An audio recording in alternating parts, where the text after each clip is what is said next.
সকালের নাস্তায় আজকে খিচুড়ি রান্না করেছি। প্রথমে ১ পট পোলার চাল নিয়ে নিয়েছি সমপরিমাণে মসুরের ডাল।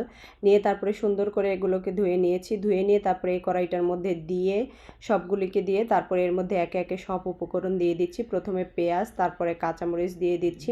তারপরে দিয়ে দিচ্ছি এখানে ব্রোকলি, এটা আমার ফ্রিজে ফ্রোজেন করা ছিল। তারপরে দিয়ে দিচ্ছি এখানে মটরশুঁটি, তারপরে গাজর কুচি, আদা রসুন বাটা, তারপরে দিয়ে দিচ্ছি এখানে স্বাদ মতো লবণ, দিয়ে দিচ্ছি মরিচের গুঁড়া, হলুদের গুঁড়া।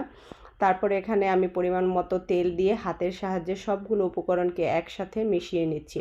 সুন্দর করে এগুলোকে মিশিয়ে নিয়ে তারপরে আমি এখানে ব্যবহার করব গরম পানি। আপনাদেরকে সবসময় আমি বলে থাকি সব রান্নার ক্ষেত্রে গরম পানি আপনার খাবারের স্বাদ বাড়াবে। আর খিচুড়ির ক্ষেত্রে তো একদম মাস্ট হয়ে যায় গরম পানিটা, কারণ গরম পানি দিলে খিচুড়ি একদম অনেক সুন্দর ঝুরঝুরে হয়ে যায়।